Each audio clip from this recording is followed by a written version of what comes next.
Tell us a little bit about yourself, Glenice, about your background. Well, I was born in St Anne's at Nottingham, but in 1938, but then a year later moved to Netherfield, and that's where I grew up. Lived on Godfrey Street over the bottom crossings, near where all the marshalling yards and the railway workers lived. And tell us about the shunting that you heard at night. oh yes, and all night long I could hear the railway engines shunting in the marshalling yards, and the engines being cleaned on certain days of the week when you couldn't hang your washing out because a haze hung over the bottom end of Netherfield. When I was 5, I went to Ashwell Street Infant and Junior School at Netherfield, and then when I was 11, I passed the 11 plus and had the choice of either going to the Nottingham Girls' High School or Brincliffe Girls' Grammar School, which was on Forest Road next to the Boys' High School, where I stayed till I left when I'd done my O-levels, and went to work in Boots Research Department in the libraries there, and started my career in libraries. So I had 5 years at Boots in the medical library, the chemistry division and the veterinary division, and then I moved to County Library to get more wider experience of library work with the Education Library Service. So Mick, what about yourself? Well, I was born in Netherfield on Meadow Road, which was quite a nice road. I could also hear the shunting at night. It's got a railway at the back of us and the shunting yards in the front of us. Fortunately, my father died during the war, and so I had to go and live in Carlton with my grandmother, who had already had a few kids, still got 3 at home, and 1 was in the Navy. So I used to just come home to Netherfield to my mum's at weekend, because with her being widowed, you either had to take a lodger in, or you was called up for war work. And she worked at Luxford's doing 12-hour night shifts, making armaments for the war. At the age of 11, I came to live back to Netherfield to live with Mum, and I went to Chandos Street School, Netherfield, where I stopped until I was 15, left school, went to work at the Rally, which my uncle had already worked there, in engineering. I was in the engineering shop, and until my call-up. Okay, I've got to ask you this. How did you two meet? At St George's Church, Yeah. Netherfield. Yeah. He was assistant scoutmaster and I was guide lieutenant. So Mick, tell us a little bit about your career in the fire service, if you wouldn't mind. Yeah, well, after doing national service in the Royal Marine Commandos, which I had 2 years, and went away and did come back for 2 years, I went back to the Rally. My job was still open, as they had to keep it open for me. And I thought I can't stick this any longer, being in this factory. So I went to the recruiting office, Fire Brigade, and they were taking recruits in, desperate. So a lot of national servicemen and forces people were going in, because the Second World War people who had been in the Fire Brigade, of course, were leaving by the 60s and 65. So, and I started at Carlton on New Year's Day, 1960. And people say to me, you couldn't have done, because 1960, New Year's Day, would have been a bank holiday. I said, it was not a bank holiday until 1972. So, yeah, and I did 33 years. Wow. Okay. Yeah. Right, so how long have you both been worshipping at All Hallows, and what sort of responsibilities have you had within the church? Well, we moved to All Hallows year 2000. We moved to a little barn on Willow Lane opposite the Scout Hut, number 4. Yeah. And we lived there for 10 years. During when we first moved, we started going to All Hallows, and so that's how long we've been worshipping there. And have you held any responsibilities there, or within the community?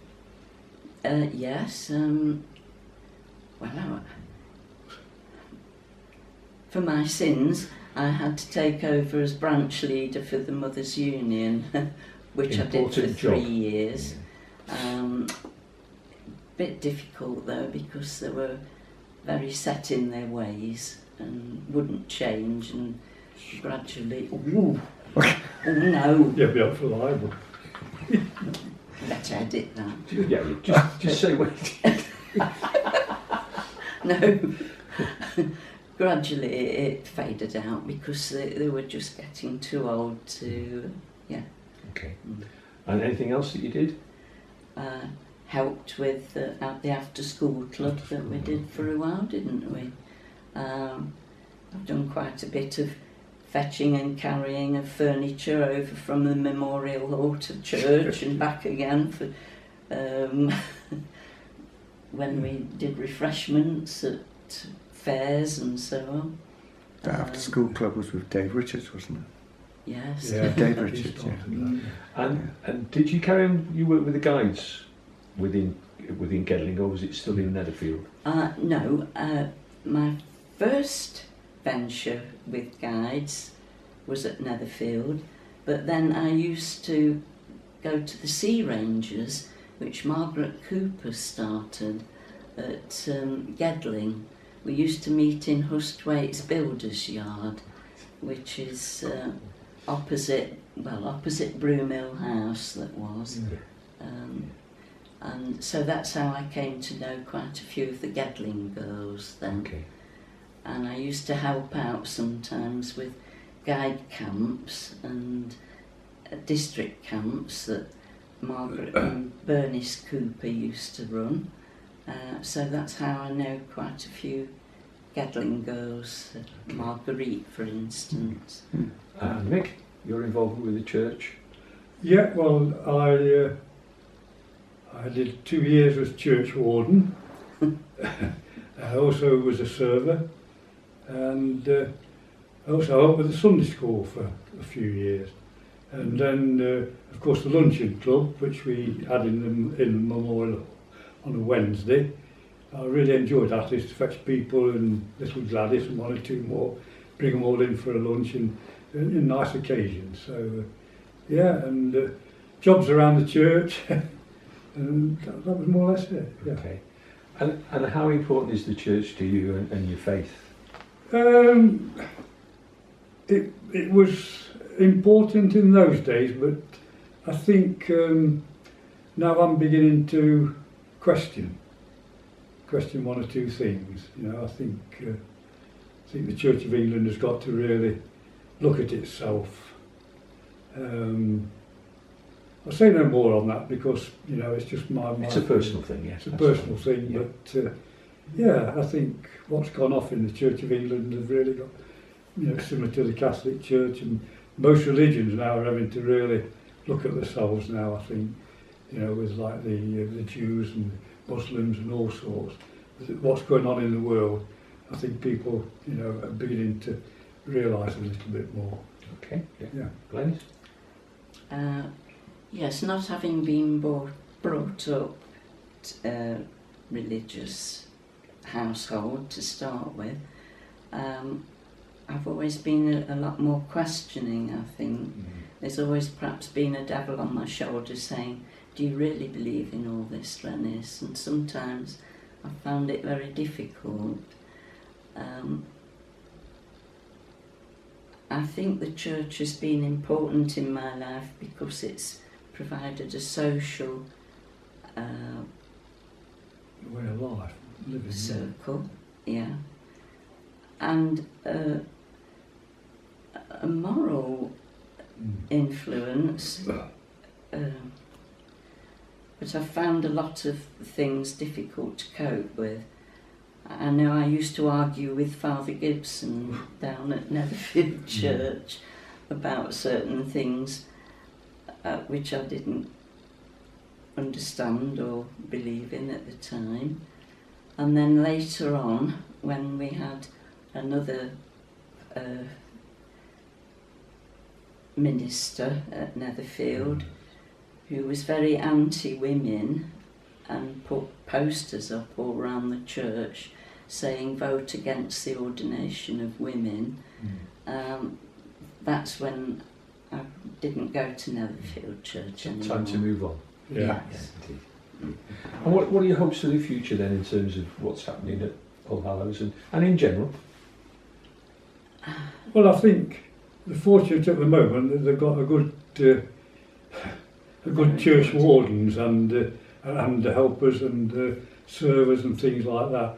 You know, I think, and you know, because I think like the priest problem there is, you know, when you think we've got in charge of 2 parishes now with a church school, and I don't think that the diocese are doing us proud.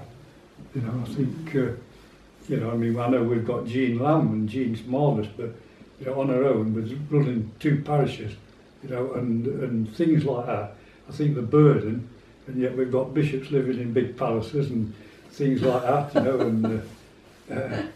and what's just gone off with the Church of England as well. And I think, you know, they've really got to start looking at the structure of churches and what they're doing in the community. Yes, and I feel that for a long time the diocese has bled everything away from the parishes and not given back. I mean, you think of people that have been taken away from us at Gedling,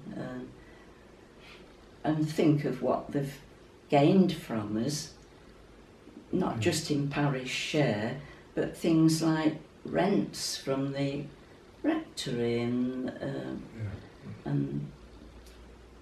the ground that was sold off. We didn't see the benefit of that in All Hallows, did we? I think it went straight to the diocese when a good piece of the land was sold off onto field close. Can I thank you? That's been a fascinating insight into your into your time in the area and your time at All Hallows, and I look forward to seeing the finished article. Thank you very much. Thank you. Thank you. Thank you for doing Oh it. dear. I'm ever so sorry, I've said things I shouldn't have done. No, Having don't. thought I'll switch off about now. the precedent.